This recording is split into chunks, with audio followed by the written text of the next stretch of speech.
ہمارے چینل کو سبسکرائب کریں اور بیل آئیکن دبائیں۔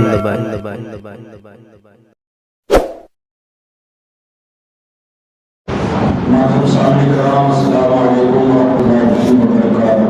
وعلیکم السلام ورحمۃ اللہ وبرکاتہ۔ الحمدللہ رب العالمین والعاقبۃ للمتقین والصلاة والسلام علی سید الانبیاء والمرسلین وعلی آلہ واصحابہ الطیبین الطاہرین اما بعد۔ ان اللہ وملائکتہ یصلون علی النبی یا ایھا الذین آمنوا صلوا علیہ وسلموا تسلیما۔ اللهم صل علی سیدنا مولانا محمد النبی الکریم ودعائها وعافیت الابدان وشفائها ونور الابصار وضیائها وآلہ وصحبہ وبارک وسلم دائما ابدا۔ صلاۃ و سلام علیک یا رسول اللہ، صلاۃ و سلام علیک یا حبیب اللہ صلی اللہ علیہ وسلم۔ اللہ تبارک و تعالیٰ کا بہت بڑا فضل و احسان ہے جو غفور رحیم کریم نے آج ہمیں اس مبارک محفل کو سجانے کی اور اس میں شرکت کرنے کی توفیق عطا فرمائی۔ جیسا کہ آپ تمام معلوم ہے کہ آج یہ محفل سید السادات شہزادہ رسول حضرت امام جعفر صادق رضی اللہ تعالی عنہ اور ساتھ ہی سلطان رضی رسول خواجہ خواجہ حضرت خواجہ معین کے چشتی اجمیری حسن صدری علی نواز رضی اللہ تعالی عنہ اور ساتھ ہی مرشد اعظم حضرت شاہ ابو الحسن نوری میں رحمۃ اللہ علیہ ان بزرگوں کی یاد میں منعقد کی گئی ہے۔ رجب کا مہینہ آتا ہے کہ برکتیں رحمتیں اور سعادتیں دے کر آتا ہے۔ حضور علیہ السلام کے ارشاد فرماتے ہیں کہ 5 راتیں ایسی ہیں جس میں دعا کی جائے تو اللہ تعالیٰ اجر ہی فرماتا ہے۔ ایک رجب کی پہلی رات، ایک جمعرات اور جمعہ کے درمیانی والی رات بنیاد کی رات ہے، ایک عید الفطر کی رات، ایک عید الاضحیٰ کی رات، ایک بدر شعبان کی رات۔ ان راتوں کو غیر رجب شریف کی تو پہلی رات گزر ہوئی، لیکن آج کہا یہ ہفتے میں ایک رات ضرور ملتی ہے۔ جمعرات اور جمعہ اور جمعرات کے درمیان جو رات ہوتی ہے اس میں جو دعا کی جائے وہ قبول ہوتی ہے۔ ایک مہینہ لمبا ہے، میں اس کی فضیلت بیان کے لیے آگے گزر جاؤں گا۔ ساتھ ہی رجب کو اللہ کا مہینہ کہا گیا ہے، شعبان کو رسول اللہ کا مہینہ کہا گیا ہے، اور رمضان شریف کو امت کا مہینہ کہا گیا ہے۔ بزرگ فرماتے ہیں کہ رجب یہ بیج بونے کا مہینہ ہے، شعبان یہ پانی لینے کا مہینہ ہے، اور رمضان فصل کاٹنے کا مہینہ ہے۔ آقا علیہ السلام اور بزرگان صحابہ کرام رضوان اللہ تعالی علیہم اجمعین کا یہ معمول تھا کہ رجب شریف کا مہینہ آتا کہ آپ رمضان شریف کی تیاری شروع کر دیتے۔ اس طور پر فزیکلی طور پر، فائنینشلی طور پر ایسی بات ہے، سڈنلی اچانک ایک مہینے کے روزے رکھنا ہو تو ہارڈ ہے نا، لیکن اگر اس کی پریکٹس شروع کر دی جائے، اس نے تو بیان کیا کہ رجب کا ایک روزہ رکھنا سال بھر روزہ رکھنے کے برابر، تو ابتدا رجب سے شروع کر دیتے، ایک دن روزہ رکھتے، 2-4 دن کل بھی روزہ رکھتے، تاکہ رمضان شریف کے روزے کی عادت پڑے۔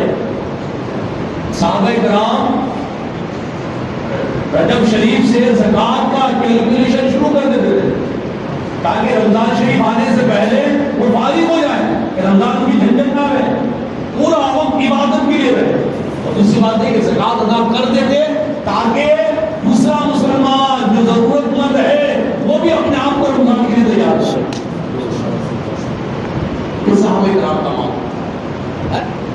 یہ آج جو 3.5 مہینے کے روزے ہیں نا، اس کا پس منظر، اس کی حقیقت کیا ہے؟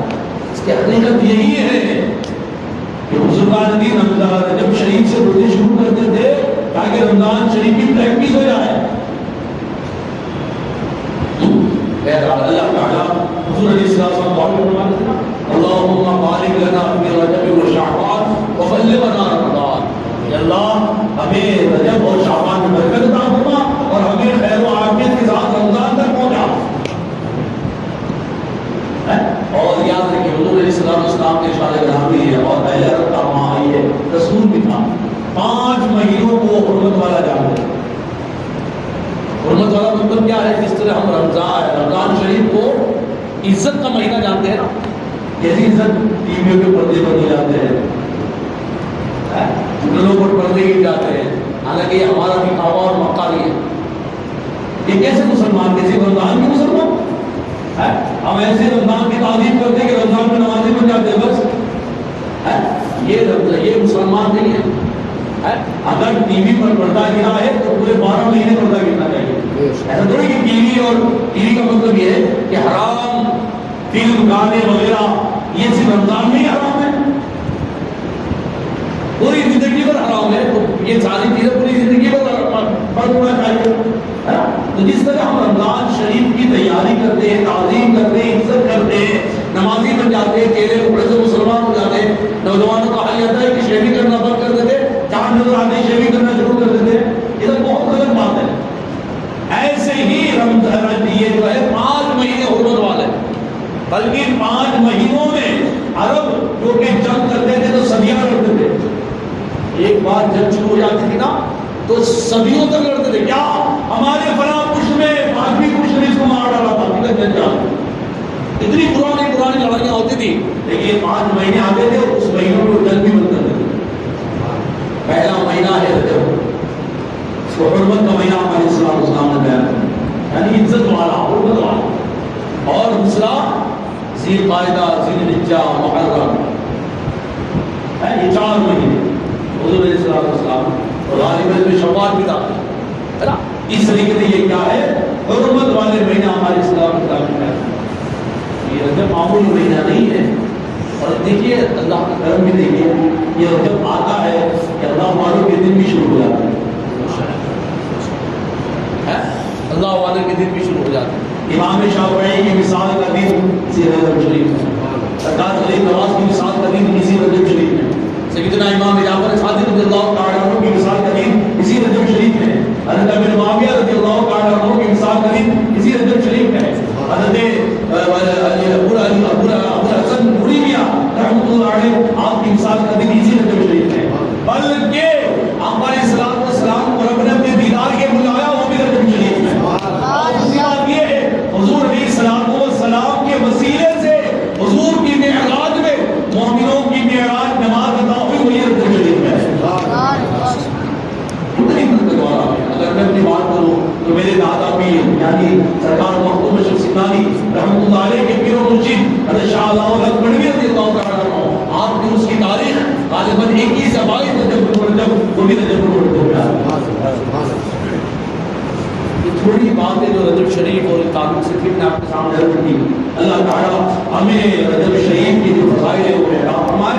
توفیق دے اللہ تعالیٰ کہ ہم رجب اور رمضان کی برکتیں حاصل کریں، شعبان کی برکتیں حاصل کریں اور رمضان المبارک میں خوب فارغ ہو کر اللہ تعالیٰ ہمیں زیادہ سے زیادہ عبادت کی توفیق عطا فرمائے. آئیے سب سے پہلے حضرت امام جعفر صادق رضی اللہ تعالیٰ عنہ کی گفتگو شروع کریں. حضرت امام جعفر صادق کو ہم صرف ایک درجے جانتے ہیں، وہ کیا ہے؟ کھیر پوری کی دیوار. ورنہ اس کے آگے آپ کا علمی مقام کیا ہے، آپ کی بزرگی کیا ہے، آپ کا مرتبہ ولایت کیا ہے، اس کا ہمیں کوئی نالج نہیں. یاد رکھیے حضرت امام جعفر صادق رضی اللہ تعالیٰ عنہ کا علمی مقام اگر آپ کو سمجھنا ہے تو آپ کو 2 باتیں آپ کو اندازہ لگانا ہے. پہلی بات یہ ہے کہ امام اعظم ابو حنیفہ رضی اللہ تعالیٰ عنہ سمجھتے ہیں آپ وہ علم کا پہاڑ ہے کہ 4 مسلک میں سے ایک مسلک کے امام آپ حنفی، شافعی، مالکی، حنبلی، ان میں 4 مسلکوں میں مسلک حنفی جو ہے اس کے امام اعظم، اور ساتھ ہی آپ کا نام ابو حنیفہ ہے. لیکن 4 اماموں میں سے امام شافعی، امام مالک، امام احمد، امام اعظم، ان تمام میں سے اگر کسی کو امام اعظم کہا جاتا ہے تو ابو حنیفہ امام اعظم کو کہا جاتا ہے. نعمان بن ثابت کو امام اعظم کہا جاتا ہے. یہ مرتبہ امام شافعی کے ہوتے ہوئے، امام احمد کے ہوتے ہوئے، امام مالک کے ہوتے ہوئے اگر امام اعظم سب سے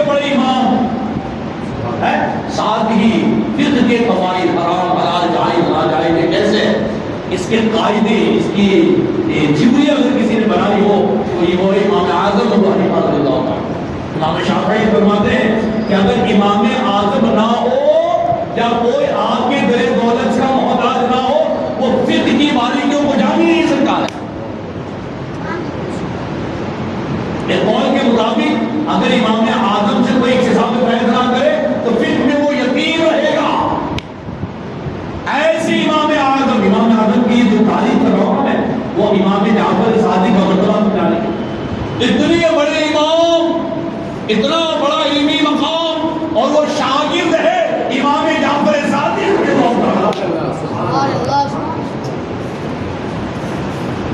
سوچیے کیا مقام ہے، جس شاگرد امام اعظم ہو اس استاد کا عالم کیا ہو۔ اور دوسری بات آپ کو بتا دوں، امام اعظم رضی اللہ تعالیٰ عنہ سے کسی نے پوچھا امام آپ کی عمر کیا ہے؟ اس وقت آپ کی عمر 60 برس کی، 60 پلس کی۔ تو کسی نے پوچھا امام آپ کی عمر کیا ہے؟ فرمایا 2.5 سال۔ کیا فرمایا؟ 2.5 سال۔ اور میرے ذہن میں 1.5 سال کا بھی قول ہے، 1.5 سال یا 2.5 سال حقیقت تو لگ نہیں رہا ہے نا کہ 60 پلس عمر اور بتا رہے 1.5 سال یا 2.5 سال۔ وہ شب حیرت کو کیا امام نہیں کہنا آپ کی عمر تو اتنی لگ رہی ہے اور آپ 2.5 سال 1.5 سال بتا رہے؟ فرمایا میری اتنی عمر لگ رہی ہے لیکن 2.5 سال جعفر صادق کی بارگاہ میں گزارے، وہی 2.5 سال میری عمر میں کام آئے ہیں، وہی 2.5 سال مجھے کام آئے ہیں۔ اگر وہ 2.5 سال میں نہ گزارتا تو 60 سال اس طرح نہیں گزارتا میں۔ جس کی بارگاہ میں نعمان بن ثابت 2.5 سال گزار دے، بعد میں امام اعظم سے مشہور رہے، سوچیے ان کی زندگی کا حال کیا ہو۔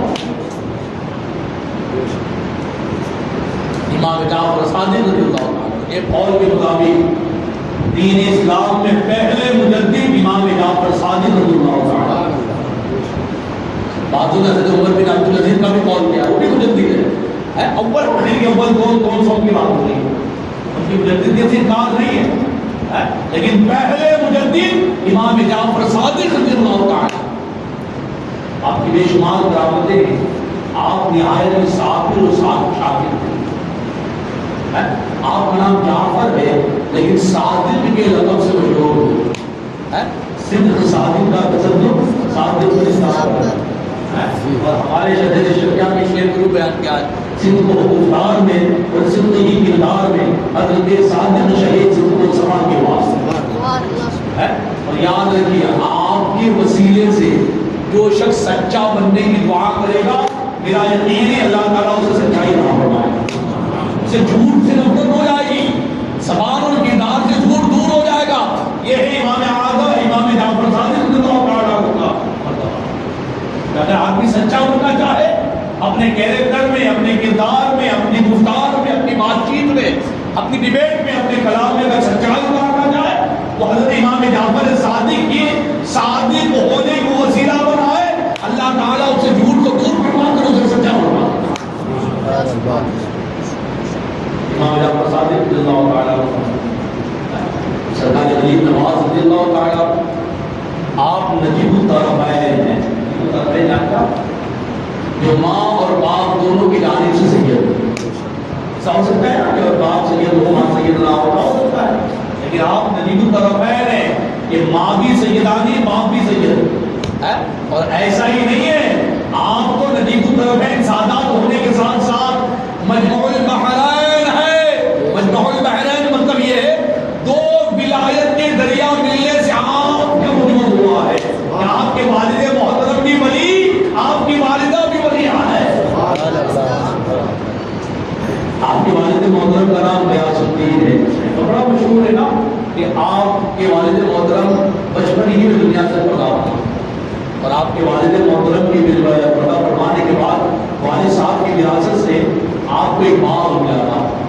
اس بات کے آپ رکھوالی کرتے باغ جانتے بغیچہ یا والد کے لیے ہے جہاں پر پھل فروٹ اگائے جاتے ہیں، پھر پھل فروٹ ہوتے ہیں تو اس کو کاٹ کر بیچ کے رکھنا پڑتا ہے، ادھر دوسرا کرایا جاتا ہے۔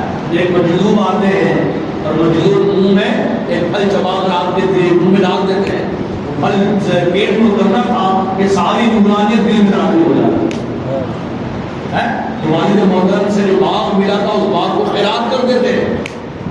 اور خیرات کرنے کے بعد یہاں پر آئے خدا پہ نکل پڑا. یہ تک تو بہت مشہور ہے اور سب سنتے رہتے ہیں. لیکن آج آپ حضرات کے سامنے سرکار غریب نواز رضی اللہ تعالیٰ عنہ کے طرز تبلیغ کی جو واقعات لے کر آتا ہے. سرکار غریب نواز رضی اللہ تعالیٰ عنہ نے کیسی تبلیغ فرمائی. آج یہ بات میں بارہا بولتا ہوں اور ہمیں غور کرنے کی بات ہے کہ پیر جو ہوتے ہیں نا وہ پیر جھاڑ پھوک کے لیے نہیں ہوتے, وہاں تعویذ کے لیے نہیں ہوتے, دعوت کھانے کے لیے نذرانے لینے کے لیے ہوتے. پیر عالم امام ان کا پہلا اور اول مقصد یہ ہے کہ لوگوں میں تبلیغ اسلام کرے. اگر لوگ ماننے والے مسلمان ہیں انہیں دیندار بنائے, بے نمازیوں کو نمازی بنائے, جو لوگ جھوٹ بولنے کے عادی ہیں انہیں سچ کی تلقین کرے, جو لوگ دین سے دور ہیں انہیں دین پر لائے, جو سنتوں سے دور ہیں انہیں سنت پر لائے. اور بزرگوں کا عمل تو یہ تھا کہ اپنے تو اپنے غیروں میں جا کر تبلیغ کرتے تھے اور انہیں اسلام میں داخل فرماتے تھے. سرکار غریب نواز رضی اللہ تعالیٰ عنہ نے آپ نے مشہور قول سنا ہوگا, حالانکہ کہیں پڑھنے میں نہیں آیا ہے لیکن لوگوں کی زبانی ہے کہ آپ کی تبلیغ سے ہندوستان میں 90 لاکھ غیر مسلموں نے اسلام قبول کیا. ایک واقعہ آپ کے سامنے بھی سرکار غریب نواز رضی اللہ تعالیٰ عنہ ایسے جب عالم ہو, ایسے قائد ہو, ایسے رہبر ہو, تو پھر جینے سے رہبر. سرکار غریب نواز رضی اللہ تعالیٰ کو ایک مرتبہ ایک بستی سے گزرے. وہ زمانہ برہمنوں کا تھا جو آج جانا چاہتے ہیں, آج جو جانا چاہتے ہیں وہ زمانہ وہی تھا. برہمن بادیوں کا زمانہ تھا. ہوتا یہ تھا کہ وہ جو جس کو آج دلیل کہا جاتا ہے ان کو بڑا جھوٹ ہی لوگ مانتے ہیں, اور اتنا جھوٹ مانتے ہیں کہ اگر ان کے قدم بھی کے نشان بھی زمین پر پڑ گئے تو وہ بھی جھوٹ مانتے نہیں. ان کی جانب سے یہ حکم تھا کہ اپنے پیچھے جھاڑو لٹکا کر چلے کہ جب تم چلو گے تو جھاڑو میں تمہارے قدم کے نشان بھی مل جانا چاہیے. اتنا اچھوت مانتے تھے اور یہ اچھوت کی شکم مسلمانوں میں بھی آ گئی ہے. اس کے ہاتھ کا پانی نہیں پئیں گے, اس کے منہ کا پانی نہیں پئیں گے. ہمارے یہاں اچھوت کا سسٹم ہی نہیں ہے. ہم مسلمان ہیں تو مصافحہ بھی کریں گے, مسلمان ہیں تو گلے بھی لگائیں گے, چاہے وہ گورا ہو چاہے کالا, چاہے سید ہو چاہے پٹھان, چاہے شیخ ہو چاہے انصاری. رسول پاک کا دیوانہ ہے وہ ہمارے دل کی ٹھنڈک ہے. ہمارا جھوٹ کا معاملہ ہی نہیں ہے. ہمیں رسول اللہ صلی اللہ علیہ وسلم نے موتی کے دانوں کی طرح ایک لڑی میں پیرو دیا ہے, ایک لڑی میں پیرو دیا ہے. اور کہنے والے نے کہا ایک ہی سب نے کھڑے ہو گئے, محمود و یار, نہ کوئی بندہ رہا نہ بندہ رہا. ہمارے یہ چیز سرکار غریب نواز رضی اللہ تعالیٰ نے بستی سے گزرے. تو دیکھیے کہ ایک جو صاف صفائی کرنے والا ہوتا ہے نا, اس بات میں کیا کچھ ہے بھیڑا دبلا اس طریقے سے لگ پڑتا ہے, دبلے لوگ وہ اپنے اوپر جو ہے وہ ناپاکی اٹھا کر جا رہا تھا. وہ صاف صفائی والے ہوتے ہیں نا, تقارا کے ناپاکی. اللہ کے ولی ہوتے ہیں نا, یہ صرف جسموں کی ناپاکی دور نہیں کرتے, دلوں کی ناپاکی بھی دور کرتے ہیں. یہ ظاہر بات نہیں کرتے ہیں, دل بھی پاک کرتے ہیں. سرکار غریب نواز رضی اللہ تعالیٰ نے اس کو دیکھا, اس کو آواز لگائے بنا. اب وہ بیچارہ ویسے دبا ہوا تھا اپنے قوانین اور قاعدے کے مطابق, لگتا ہے آپ نے ڈانٹ پڑے گی, مجھے کوئی غلطی ہو گئی, کوئی یہ ہو گیا وہ ہو گیا, ایسی ایسی بات ہوگی. سرکار غریب نواز رضی اللہ تعالیٰ نے جو بلایا وہ گیا, دریا نہایا دھویا پاک صاف ہوا, اچھی کپڑے پہنتے تھے. غریب نواز کی بات آ سرکار غریب نواز کی بات کیا آیا کہ سرکار غریب نواز نے اسے سامنے نہیں بٹھایا, وہ آیا تو پہلے اسے مسافہ کیا. مسافہ کرنے کے بعد غریب نواز رضی اللہ تعالیٰ عنہ نے اس کو سینے سے لگایا, گلے لگایا, اور وہ بالکل بدل گیا. اور نکالنے کے گلے لگانے کے بعد جب الگ کیا تو آپ نے اس کی میزبانی کی, اپنے ہاتھ سے لقمہ لیا اور لقمہ اس کے منہ میں ڈالا. لکھنے والے لکھتے ہیں لقمہ بعد میں منہ میں گیا ہے, اسلام پہلے دل میں داخل ہو گیا. اسلام اخلاق سے پھیلا ہے, اور یہی بزرگان دین کا طریقہ کہا ہے. بزرگان دین سنت رسول پر چڑھ چل کر وہ ایسا کردار پیش کرتے تو انہیں اسلام بتانے کی ضرورت نہیں ہوتی تھی. ان کی باڈی لینگویج, ان کا کیریکٹر بتاتا تھا کہ اسلام ایسا ہوا. سرکار غریب نواز رضی اللہ تعالیٰ عنہ آپ نے نماز کی کافی تاکید فرمائی. ہم کہتے ہیں کہ ہم کون ہیں؟ غریب نواز کے ماننے والے. یاد رکھیے اس وقت تک ہم غریب نواز کے ماننے والے نہیں ہو سکتے جب تک غریب نواز کی نہ مانیں. یہ کیسے ہم غریب نواز کے ماننے والے ہیں کہ غریب نواز کی نہیں مانتے؟ غریب نواز کہے نماز پڑھو اور ہم نہ پڑھے تو کیسے ماننے والے ہیں؟ غریب نواز رضی اللہ تعالیٰ عنہ کہے کہ سنت پر عمل کرو اور ہم سنتوں پر عمل نہ کریں تو ہم کہتے ہیں غریب نواز کے ماننے والے ہیں. سرکار غریب نواز رضی اللہ تعالیٰ عنہ نے جو 4 واقعات بیان کیے. آپ نے کتاب لی تھی حشر و بہشت. کتاب کا نام ہے حشر مطلب ہوتا ہے 8 اور بہشت کا مطلب جنت. کیا مطلب ہوا؟ حشر بہشت 8 جنت. ایکچولی وہ کتاب 8 کتابوں کی کتاب ہے. 8 کتابوں کی ایک کتاب ہے کہ نہیں؟ یعنی ایک کتاب ایک جنت. ایک کتاب ایک جنت کا مطلب یہ اگر تم اس پر عمل کرو گے گویا تمہیں ایک جنت مل گئی. دوسری پر عمل کرو گے گویا دوسری جنت مل گئی, یعنی درجات جنت کے. اور جانتے ہیں یہ 8 کتابیں جو ہے کس کی ہے؟ پہلی کتاب میں حضرت خواجہ عثمان ہارونی کے ملفوظات ہیں. اس کو سرکار غریب نواز رضی اللہ تعالیٰ عنہ نے لکھی ہے.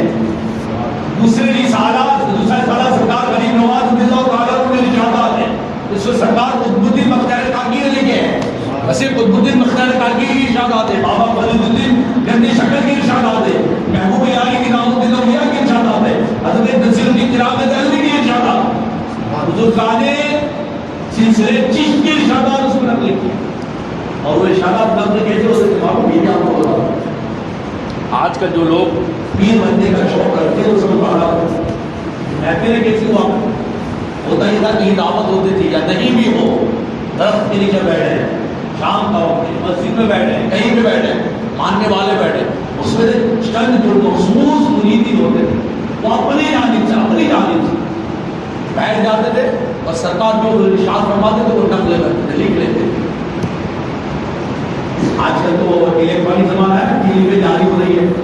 اچھی بات ہے, زمانے نے ترقی کر لی ہے, اب لکھنے کی ضرورت نہیں ہے, بس اسی کو ایڈیٹنگ کی تھوڑا سا آگے کی مطلب ڈیزائننگ وغیرہ کر کے اس کو ایموشنل چیز ملا کر لوگوں کی ہدایت کے لیے کیا کیا جاری کیا جاتا ہے. تو پہلے لکھ دیا جاتا تھا اور لکھا بھی کیسے جاتا تھا کہ آٹومیٹکلی وال پہ نہیں ہوتی تھی, یہ قاعدہ والا ہوتا تھا. بات والا رہتا کہ بزرگوں کا احسان ہے کہ سرکار غریب نواز کے ارشادات ہم تک پہنچے ہیں. اسی طرح کی محفل جمی ہوئی. سرکار غریب نواز رضی اللہ تعالیٰ عنہ نماز کی فضیلت بیان فرما رہے ہیں اور اسی فضیلت کے تعلق سے حضرت بایزید بسطامی رضی اللہ تعالیٰ عنہ کا واقعہ بیان فرماتے ہیں کہ سرکار بایزید بسطامی رضی اللہ تعالیٰ عنہ, بایزید بسطامی پر جانتے ہو اور جانتے ہو, لیکن ایک دوسرے کل سے آپ کو تعلق کرواتے ہیں, آپ کی دماغ کی بتی اور جل جائے اور آپ کو معلومات رہے. حضرت بدی الدین زندہ شاہ مدار کا نام سنایا ہے آپ نے, اور فاتحہ دلا دینا, اور عقیدت اللہ عقیدت سلامت رکھے اور آپ کے نام کے ہم فاتحہ دلاتے رہے, آپ کو پہلے فاتح رہے. حضرت بایزید بسطامی, حضرت بدی الدین زندہ شاہ مدار رضی اللہ تعالیٰ عنہ کے پیر و مرشد ہے. سید بدی الدین زندہ شاہ مدار رضی اللہ تعالیٰ عنہ بایزید بسطامی سے بیت المقدس میں مرید ہوئے تھے.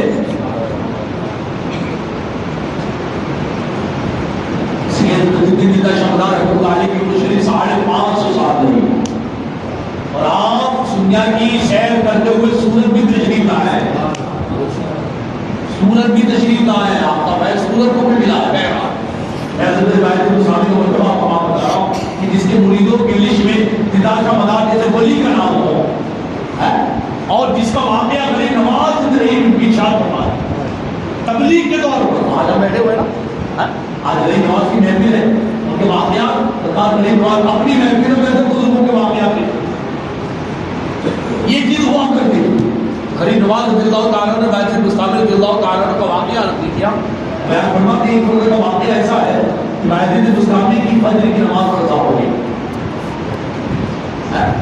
یہ انسانی تقاضے کے مطابق ہو سکتا ہے، آنکھ نہ کھلی ہو اسی وجہ سے، لیکن کبھی کبھی ہوتا یہ ہے کہ اللہ والوں کی جو خطائیں ہوتی ہیں یا جو تھوڑا سا کمی رہ جاتی ہے وہ ہم لوگ کے لیے درس ہو جاتی ہے، ہمیں عبرت دینے کے لیے ہوا کرتی ہے۔ حضرت باعث اسلام اللہ کے ولی اور اللہ کے ولیوں کی شان یہ ہے کہ فرض واجب تو بہت بڑی چیز ہے، وہ کبھی کسی سنت کو بھی نہیں چھوڑتے، کسی سنت کو بھی نہیں چھوڑتے۔ آگے بیان فرماتے سرکار ولی نواز رضی اللہ تعالیٰ عنہ کہ باعث اسلامی کی جب صبح آپ نے اتنا افسوس کیا، آپ نے اتنا غم کیا کہ فجر کی نماز کی قضا کے غم میں اتنا روئے، اتنا روئے۔ ہمارے بھیا نے کتنی نمازیں قضا ہو گئی، کبھی دماغ میں بھی نہیں آیا، کبھی ٹینشن بھی نہیں آیا۔ اگر مارکیٹ میں 500 روپے کا نقصان ہو جائے تو دن بھر ٹینشن رہتا ہے، 1000 2000 لاکھ روپے کا ہو جائے تو پتہ نہیں گھر میں کیا کیا کر ڈالتے ہیں۔ لیکن اللہ کے ولی جو ہوتے نا وہ دنیا کے کونے پر غم نہیں کرتے ہیں، آخرت میں جو گھاٹا ہوتا ہے اس پر غم کرتے ہیں۔ حضرت غریب فرماتے اتنا غم کیے، اتنا غم کیے، اتنا روئے، اتنا روئے، اللہ تعالیٰ کو یہ عطا اتنی پسند آئی، اللہ تعالیٰ نے ایک نماز کے بدلے میں حضرت باعث مستامی کو 1000 نمازوں کا ثواب عطا فرمایا۔ کاش اللہ تعالیٰ ایسی ہی فکر، ایسا ہی غم، نماز کی ایسی ہی سوچ جو حضرت باعث مستامی کی ہے، اللہ تعالیٰ ہمیں بھی عطا فرمائے۔ یاد میں ہمیشہ بولتا ہوں، آپ لوگوں نے سنا ہو شاید نہیں پتا میں کیا یہ بار بار بتاتا ہوں، نہیں میاں یہ بہت امپورٹنٹ چیز ہے، بہت ہی ضروری چیز ہے کہ اللہ کے ولیوں کا جو تصور ہم نے بٹھایا ہے، لیمو والا ہے نا، اور بھاگے والا، اور وہ رولکس والا، اور وہ چدر والا، اور نیاز والا، اللہ کے ولیوں کا تصور اتنا ہی نہیں ہے۔ میں علماء کو آپ کے یہ میسج دینا چاہتا ہوں کہ بزرگان دین کی ہسٹری بیان کرے تو ان کو بحیثیت عالم بیان کیا جائے، اللہ کے بزرگوں کی ہسٹری بیان کیا جائے، بحیثیت مفتی بیان کی جائے، اللہ کے ولیوں کی ہسٹری بیان کی جائے، بحیثیت مفسرین ان کی ہسٹری بیان کی جائے، اللہ کے ولیوں کی ہسٹری بیان کی جائے، بحیثیت مبلغ۔ اصل اللہ کے ولی یہ ہے، ہم نے جب نقشہ بٹھا لیا ہے نا، ہم نے وہ بہت محدود اور لیمیٹڈ کر دیا ہے۔ اللہ کے ولی اصل میں نائب رسول ہے، ولی ہو کر وہ رسول اللہ کی تعلیم پاک کرتے ہیں، یہ ہے اللہ کے ولیوں کی اصل ذمہ داری۔ ہم نے نظرانوں کا سوچ رکھی، ہم نے فاتحہ کا سوچ رکھی، ہم نے غریب نواز کا عرص آیا تو کبھی یہ نہیں سوچ رہا ہوں آپ کے ارشادات پڑھیں، ہم نے بریانی گھر میں بنائی، فاتحہ دلایا، اگل بغل بانٹی، خود کھا لیا اور پھر ہم غریب نواز سے ماننے لگتا ہے نہیں۔ اگر ہماری عمر میں جتنی چھٹی ملی ہے، ہر چھٹی پر 6 قول پڑھتے، 6 ارشاد پڑھتے، آپ بھی 6 تعلیم پڑھتے، انشاءاللہ والدین واقعاتاً سرکار غریب نواز کے اب تک ہم محفوظ ہو جاتے ہیں۔ میری بات سمجھ آپ کا قول پڑھیے تو آپ کے قول میں حدیث ملے گی، آپ کے ارشادات میں آپ کو قرآن ملے گا، آپ کے ارشادات میں اصلاح عقائد ملے گا، آپ کو آپ کے ارشادات میں تبلیغ ملے گا آپ کو۔ یہ کیا آپ کا دوسرا واقعہ آپ اس حضرت میں فرماتے ہیں، اسی طرح نماز کی گفتگو چلے گی۔ فرماتے ہیں ایک مرتبہ حضرت امیر المومنین عمر بن خطاب رضی اللہ تعالیٰ عنہ کی فجر کی نماز قضا، فجر کی نماز قضا۔ اب دیکھیں ان کی بھی فکر دیکھیں، ہمارے نانا نے کتنی فجریں پائے ہوئے، کتنی اللہ تعالیٰ ہمیں توفیق دے کہ جتنی نمازیں قضا ہوئی ہے ہم انہیں قضا کر لیں، اور ہمیں اس پر غم کی توفیق بھی دے، اس پر رونا عطا فرمایا، اس پر رونا ہمیں عطا فرمایا۔ حضرت عمر بن خطاب رضی اللہ تعالیٰ عنہ کے بارے میں سرکار غریب نواز رضی اللہ تعالیٰ عنہ بیان فرماتے ہیں کہ حضرت عمر بن خطاب کی جب نماز قضا ہوئی، صبح اٹھ کے اور اٹھنے کے بعد یہ صحابہ کرام کا بہت پیارا انداز کہ جب کوئی ان سے نیکی کم ہو جاتا تو اس کو فوراً بیلنس کر لیتے، اور کیسے بیلنس کر دیں؟ فجر کی نیکی کم ہو گئی، اب اس کے کفارے کے طور پر عمر بن خطاب رضی اللہ تعالیٰ عنہ نے ایک غلام آزاد کیا۔ ایک نماز قضا ہوئی، قضا تو کی ہی، چھوڑ نہیں تھی بالکل، لیکن جو قضا ہوئی ہے یعنی ادا نہ کر سکا، اس کے بدلے میں حضرت عمر فاروق رضی اللہ تعالیٰ عنہ نے ایک غلام آزاد کیا۔ کون کہہ رہے سرکار غریب نواز رضی اللہ کیا بیان فرماتے ہیں کہ یہ نماز کی اہمیت کہ بزرگوں کا یہ طریقہ رہا ہے، بزرگوں کا یہ سلیقہ رہا ہے، ان کا یہ عادت، ان کا یہ عادت ہے، عادت رہی ہے ان کی کہ جب بھی نماز کا معاملہ ہوگا اتنی کیسے کہتے ہیں پوری منظم اور پوری فکری کے ساتھ اس کا احترام۔ اور آپ کو یہ بات اور بتاؤں سرکار غریب نواز رضی اللہ تعالیٰ نے کہا کہ آپ مقبول بارگاہ رسول بھی ہے اور مقبول بارگاہ مرشد بھی ہے۔ جب آپ باغ بغیچے کو پورا راہ خدا میں اٹھا کر خیرات کر کے صدقہ کر کے جب نکلے اور سیر و سیاحت کرتے کرتے آپ اپنے پیر و مرشد حضرت خواجہ عثمان ہارونی رضی اللہ تعالیٰ عنہ کی بارگاہ میں پہنچے، 20 سال تک پیر و مرشد کی بارگاہ میں رہے۔ کتنے سال تک؟ اور کیسے رہے معلوم؟ کیسے پیر و مرشد جہاں جہاں جاتے آپ بھی ساتھ ساتھ جاتے، بس یہ ایسے نہیں کہ آپ کے پیر و مرشد کا جگائے، پیر و مرشد کی جوتیاں سروں پر رکھتے، پیر و مرشد کا سامان سروں پر رکھتے، اور کیوں نہ رکھے اگر مرشد عثمان ہارونی جیسے ہو، مرشد اگر عثمان ہارونی جیسے ہو، واقعہ اگر مرشد عثمان ہارونی ہو تو پھر مرید معین الدین ہی ہوا کرتے۔ 20 سال تک خدمت کی، اور آپ نے مشہور آپ نے سنا ہوگا، نہیں سنا ہوگا تو آپ کو شارٹ بھی بتا دوں، جب حضرت خواجہ غریب نواز رضی اللہ تعالیٰ عنہ اپنے پیر و مرشد حضرت خواجہ عثمان ہارونی کی خانقاہ میں گیا، حضور بیعت ہونا چاہتا ہوں اور مرید نہیں بنایا، جاؤ پہلے 40 روز تک تکبیر تحریمہ کے ساتھ جماعت باجماعت ادا کر کے آؤ، 5 وقت کی نماز۔ 40 روز گزرے، حضور آپ کے طور پر میں نے عمل کر لیا، اچھا جاؤ اتنی مرتبہ سورہ فاتحہ پڑھ کے آؤ، اتنی مرتبہ سورہ اخلاص پڑھ کے آؤ، اتنی مرتبہ سورہ بقرہ پڑھ کے آؤ، یہ ورد و مدارک کر کے آؤ، اتنا مجاہدہ کر کے آؤ، اتنی راتوں میں عبادت کر کے آؤ۔ وہ ساری جو ہدایت تھی سرکار غریب نواز رضی اللہ تعالیٰ نے سب پر عمل کیا، اور عمل کرنے کے بعد حضور حاضر ہوں، حضور آپ نے ارشاد فرمایا عمل کر لیا، اچھا کر لیا، رکو۔ اس کے بعد آپ نے مشہور سنا ہوگا نا سرکار عثمان ہارونی رضی اللہ تعالیٰ عنہ نے انگلی کو کیسے کیا، ایک پہلی انگلی اور بیچ والی انگلی، اس نے کہا معین الدین دیکھو تیرا کیا نظر آ رہا ہے، کیا نظر آ رہا ہے؟ سرکار غریب نواز رضی اللہ تعالیٰ عنہ نیچے سے اوپر دیکھا، فرمایا حضور 7واں آسمان نظر آ رہا ہے۔ سیدھے کام بھی ہوتے ہیں نا تو زمین پر رہ کر ہی اپنے ماننے والوں کو آسمان کی سیر کراتے ہیں۔ سرکار خواجہ عثمان ہارونی کو ابھی نہیں، جاؤ ابھی یہ اور پڑھ کے آؤ، جاؤ اتنی عبادت کر کے آؤ، جاؤ اتنے مجاہدات کر کے آؤ، جاؤ اتنے چلے کر کے آؤ۔ پھر دوبارہ آئے، فرمایا حضور جو حکم فرمایا تھا عمل کر لیا۔ خواجہ عثمان ہارونی رضی اللہ تعالیٰ عنہ فرمایا رکو، پھر آپ نے انگلی کا اشارہ اسے انگلیوں کا ایسے کیا اور کہا معین الدین بتاؤ کیا نظر آ رہا ہے؟ سرکار غریب نواز رضی اللہ تعالیٰ عنہ نے انگلیوں کے درمیان نظر کی تو فرمایا حضور زمین پر رہ کر عرش اعظم کا دیدار کر رہا ہوں۔ اچھا معین الدین اب ایک کام کرو، اسی انگلی کے درمیان سے نیچے دیکھو، نیچے دیکھو۔ سرکار غریب نواز رضی اللہ تعالیٰ عنہ نے جب انگلیوں کے درمیان سے نیچے دیکھا فرمایا حضور زمین پر رہ کر زمین کے نیچے تحت الصراع تک دیکھ رہا ہوں۔ جب اس مقام و مرتبے پر پہنچ گئے نا تب سرکار خواجہ عثمان ہارونی رضی اللہ عنہ آؤ معین الدین آج ہم تمہیں مرید بنا رہے ہیں۔ بزرگوں کا طریقہ یہ ہوتا تھا کہ پہلے کامل بناتے تھے تب مرید بناتے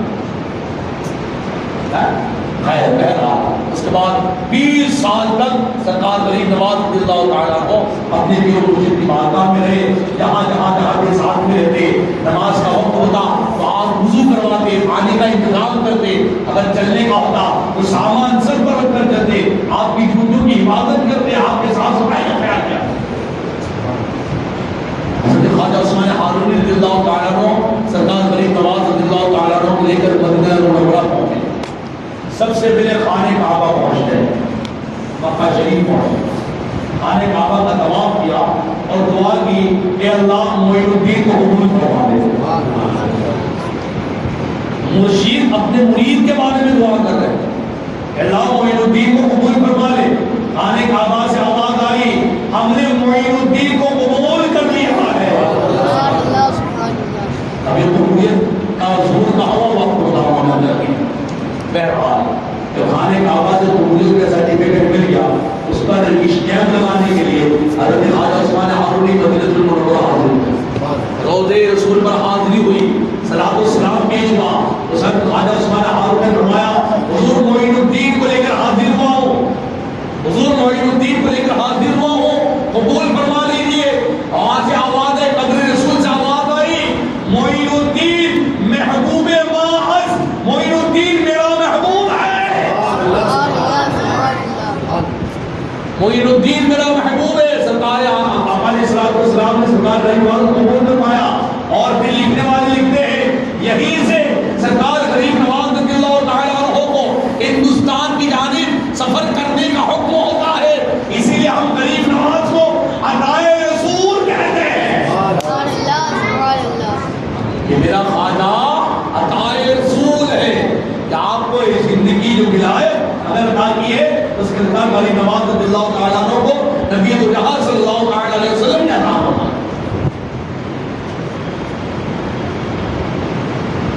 سرکار غریب نواز رضی اللہ تعالیٰ عنہ ہندوستان تشریف لاتے ہیں. صبح سال واقعات آپ کو بہرحال اتنی بات یاد رکھتی ہے کہ بزرگوں کے جو تعلیمات ہے اس پر ہمیں خاص توجہ دینی ہے.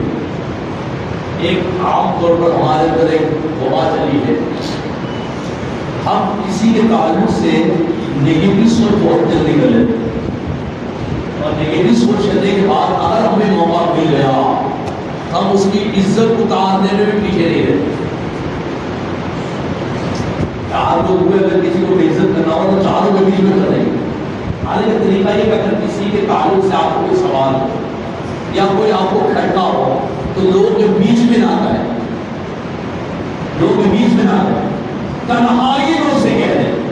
اور ہاں یہ ایک بات اور آپ یاد رکھیں, تنہائی میں کہنے کے بعد آپ کی ذمہ داری پوری ہوگی.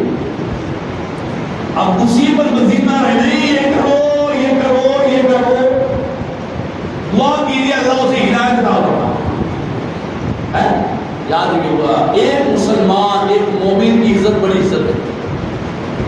سرکار غریب نواز رضی اللہ تعالیٰ عنہ ارشاد فرماتے ہیں کہ انسان کو گناہ کبیرہ اتنا نقصان نہیں پہنچاتا ہے جتنا نقصان ایک مرد مومن کو بے عزت کرنے سے ہوتا ہے. کوئی گناہ اتنا نقصان نہیں پہنچاتا ہے جتنا گناہ ایک مرد مومن کو بے عزت کرنے سے ہوتا ہے. یہ جب ارشاد ہونے پڑا تو آقا علیہ السلام کی حدیث یاد آ گئی. حضور علیہ السلام نے خانہ کعبہ کو مخاطب کیا تھا. خانہ کعبہ جانتے ہیں آپ, خانہ کعبہ کی کتنی عظمتیں ہیں, کتنی اس کی بزرگی ہے, کتنی بزرگی ہے کہ کوئی شخص جان بوجھ کر خانہ کعبہ کی جانب تھوکے اس کی امامت درست نہیں ہے. خانہ کعبہ پوری دنیا میں یہاں سے آج 3400 کلومیٹر خانہ کعبہ دور ہے. یہ جانے کہ خانہ کعبہ کے سامنے روبرو ایک تو نہیں, اگر یہاں 3400 کلومیٹر دور ہے ہم یہاں سے بھی اگر خانہ کعبہ کی جانب میں ہمارے یہاں جو مسجد کی طرف ہے اگر خانہ کعبہ کی طرف جان بوجھ کر ڈھونڈتا ہے تو یہ خانہ کعبہ کی توہین ہے. ایسے شخص کے پیچھے نماز پڑھنا جائز نہیں ہے, ایسے کی امامت جائز نہیں ہے. سوچے خانہ کعبہ کی کتنی عظمت ہے. ہم خانہ کعبہ کی یعنی پیر پھیلا کر نہیں سو سکتے اس کے ادب کے لیے, اور اتنی تعظیم ہے کہ ہم نماز کا سب سے اہم رکن سجدہ ہے وہ خانہ کعبہ کی جانب کرتے ہیں. ہم نماز میں کھڑے ہوتے ہیں تو خانہ کعبہ کے سامنے, اسے بیت اللہ کہا گیا ہے, اللہ کا گھر. اتنی عظمت, ایسی عظمت اس پورے 24 گھنٹے خانہ کعبہ کا طواف ہو رہا ہے. حجی اسود وہاں ہے, اسے جو جھولے اس کے گناہ مٹ جاتے ہیں, جو طواف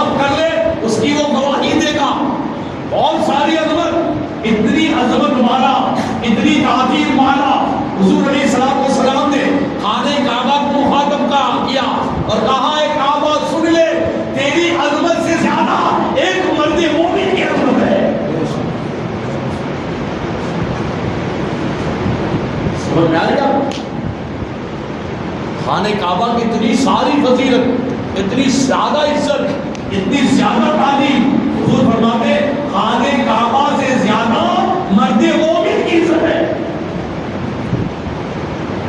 جب ہم خانہ کعبہ کی عزت کا اتنا خیال کرتے ہیں تو ہمیں چاہیے کہ اپنے مومن بھائی کی بھی عزت کا خیال کریں۔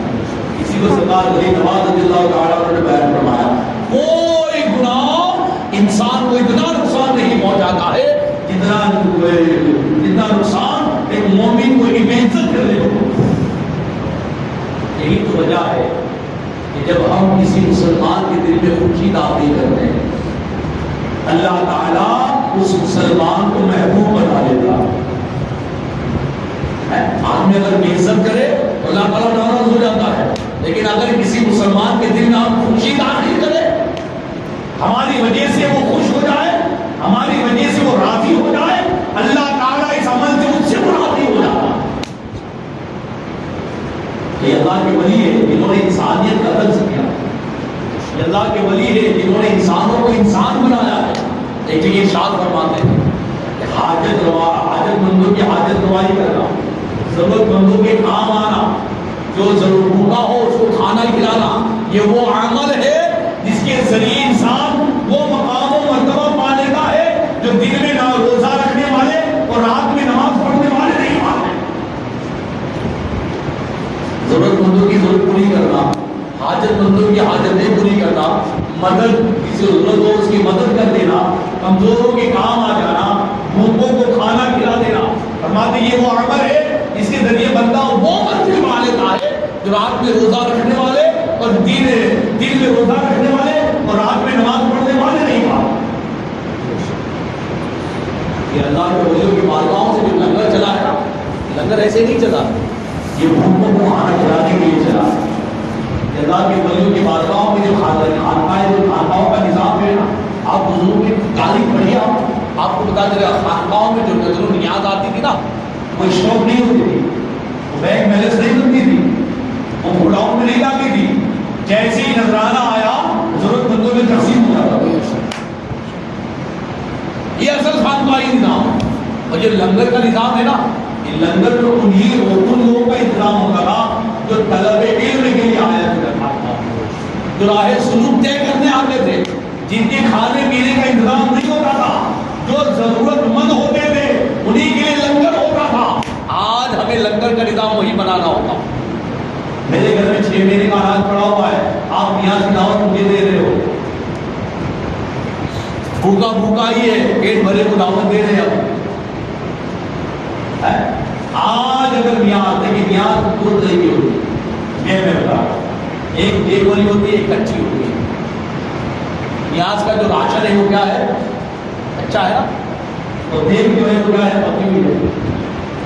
دور کے حساب سے سسٹم چینج ہو گیا، دور کے حساب سے جیسا دور رہا ویسے سسٹم چینج ہو گیا۔ آج ضرورت ہے کہ جتنے ہزار لاکھ روپے کے ہم نیازوں کی دیگ چڑھا رہے ہیں، دیگ کو کم کر دیں، بند نہیں کر دیں، دیکھو کم بنے 1000 آدمی تھے 200 آدمی کا، اب 800 آدمی کی نیاز ہے نا، اس کی ہم کٹ بنا کر ضرورت مسلمانوں کے گھروں میں پہنچائے کہ یہ 800 آدمی کھاتے لیکن اس کے بدلے میں وہ 80 خاندان مہینہ بن جائے گا۔ تو یہی سرکار غریب نواز رضی اللہ تعالیٰ فرمایا، بھوکوں کو کھانا کھلاؤ، ضرورت مندوں کی ضرورتیں پوری کرو، حاجت مندوں کی حاجت پوری کرو۔ یہ وہ عمل ہے جسے اللہ تعالیٰ ایسے بندے کو محبوب بنا دے۔ میں اپنے آخری بات عرض کر کے اپنی بات کو سمیٹتا ہوں۔ حضرت امام جعفر صادق رضی اللہ تعالیٰ عنہ نے بات کی اور آپ کے تعلق سے لوگ ان پوریوں کا دیوار ہوتا ہے۔ بے شک آپ ہیں ان پوری کھاتے ہیں، ہم لوگ کھاتے ہیں، کھائیں گے، کھلائیں گے، نیاز دلاتے تھے، دلاتے ہیں، دلائیں گے، نظر پیش کرتے تھے، کرتے ہیں، کرائیں گے۔ لیکن تھوڑی سی معلومات ضروری ہے۔ ہم امام جعفر صادق رضی اللہ تعالیٰ عنہ کے عرس کی تاریخ کون سی جانتے ہیں؟ 22 رجب ہے نا، 22 رجب، جبکہ اصل تاریخ اور حقیقی تاریخ امام جعفر صادق کی 15 رجب۔ کتنی ہے؟ کتنی ہے؟ ہاں فاتحہ چاہے 15 رجب کو دلاؤ، چاہے 16 کو دلاؤ، چاہے 17 کو دلاؤ، چاہے 18 کو دلاؤ، 19 کو دلاؤ، 20 کو دلاؤ، 21 22 23 24 کو دلاؤ، رجب میں دلاؤ، شعبان میں دلاؤ، رمضان میں دلاؤ، شوال میں دلاؤ، ہے کہ نہیں، محرم میں دلاؤ، کبھی بھی دلاؤ، لیکن میں اس کی تاریخ امام جعفر صادق کی کب ہے؟ 15 رجب۔ تو ہمیں یہ چاہیے کہ 15 رجب المرجب جو آپ کی تاریخ اس میں زیادہ دلانا زیادہ بہتر ہے۔ اب 22 رجب حضرت امام حضرت امیر معاویہ رضی اللہ تعالیٰ عنہ تو 22 رجب کو بھی دلائے، اگر جو دلا دے کر بنو اس میں امام جعفر صادق کا بھی نام لے لے، حضرت امیر معاویہ کا بھی نام لے لے۔ بات سمجھا رہی ہے؟ اچھا دوسری بات ایک اور آپ یاد رکھیں، کھیر پونے میں ضروری نہیں کہ کھیر پوری ہو۔ میں شرعی مسئلہ آپ کو بتا رہا ہوں، لیکن میں تھوک لے رہا ہوں، اگر جچے عمر ہو تو کرے۔ کوئی ضروری نہیں کہ کھیر پوری ہی ہو، نان کڑھائی بھی رکھ سکتے ہیں، لڈو بھی رکھ سکتے ہیں، کاجو کتری بھی رکھ سکتے ہیں، کھجا بھی رکھ سکتے ہیں، ماوے کو گلاب بھی رکھ سکتے ہیں، پانی بھی رکھ سکتے ہیں۔ بات سمجھا رہے ہیں؟ ایسا کوئی ضروری اچھا بھی وہ بھی نہیں کہ مٹی کے کونے ہی ہو، یہ بھی نہیں کہ کونے ہو تو اس کو بنانے جاؤ، اجازت نہیں، اجازت نہیں۔ ارے بھائی آپ اسے دوسرے کام میں لائیے نا، اور کیا ضرورت ہے کہ مٹی کے کونے لائے؟ ہمارے گھروں میں کٹورے بہت ہیں، ڈنر سیٹ پہ سیٹنگ ہوتی پوری، اسٹیل کے کپ وہ برتن ہوتے ہیں اس میں رکھے ہم۔ اچھا یہ بھی کیا ضروری کہ لوگوں کو گھر میں ہی بلا کے کھلائے؟ ہم پارسل کر کے کس طرح میں نان کڑھائی بانٹتے ہیں ویسے ہی یہ بانٹ دیں، کوئی حرج نہیں ہے۔ یہ جو یہ ہے کہ کھیر مونا ہی ہو، ٹوڈے ہی ہو، مٹی ہی کے ہو، گلی میں آ کے کھا کے جا رہا کہ نہیں، بات اٹھا نہیں سکتے کہ ہمارے طرف سے زیادہ نہیں ہے۔ اب اس کو کوئی امت کو لگی امام صاحب جو بولتے ہیں مت دلاؤ، میں نے نام بولا ہے، میں نے صحیح طریقہ بتایا۔ اگر کوئی آدمی اوندا کپڑا پہنے الٹا، چلے گل سے مل جاتا میرا تھا دائی دے دی بدل کا وقت ہے اما دن علی بھائی تو اوندا پہنا ہے امام صاحب نے کپڑا مت پہنو۔ آپ کو بتا رہا ہوں آپ نے غلط کپڑا پہنا ہے، کپڑا یہی پہنو، آپ نے کسی نہ کر کے پہنو، یہی کہہ رہا ہوں نا میں کہہ رہا ہوں نیاز دلاؤ، یہ نہیں کو مت دلاؤ، لیکن آپ صحیح طریقہ اپناؤ۔ صحیح طریقہ نہیں تو میں کہہ رہا ہوں اوندا کپڑا پہنا ہے تو کپڑا مت پہنو۔ اگر کپڑا کہیں سے پھٹا ہے تو بھائی سی لو، ایک مطلب سے کپڑا پھاڑ ڈالو، سی لو، آپ بولے پھاڑ ڈالو۔ یہ عوام کو بندے سے بڑا ڈر لگتا ہے، ان کے بدلے بڑے لگتا ہے آپ کو، بیچارہ سائل کچھ بولا ہی نہیں اور ان کے بدلے یہ مت دلاؤ، یہ غلط ہے، یہ حرام ہے، یہ ناجائز ہے۔ میں نے کہا ہمارے نور الحق صاحب میری ایک بات ریکارڈنگ کر رہے ہیں، صحیح طریقہ آپ 15 رجب کو بھی دلا سکتے ہیں، 21 22 کو بھی دلا سکتے ہیں، 16 17 18 شعبان کو بھی، لیکن اصل آپ کی جو مثال کی تاریخ ہے وہ 15 رجب ہے۔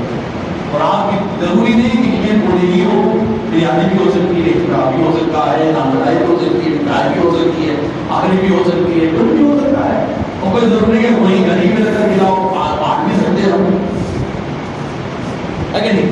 حضرت ابو الحسن بھی یاد رضی اللہ تعالیٰ، آپ کا کیا مطلب مقام ہے؟ آج ان کی بھی یاد رکھنے میں سجائے گی، آپ کے مقام کے لیے آپ اتنا ہی سمجھ لیجیے، جو مسلم السبوت شخصیت اعلیٰ حضرت امام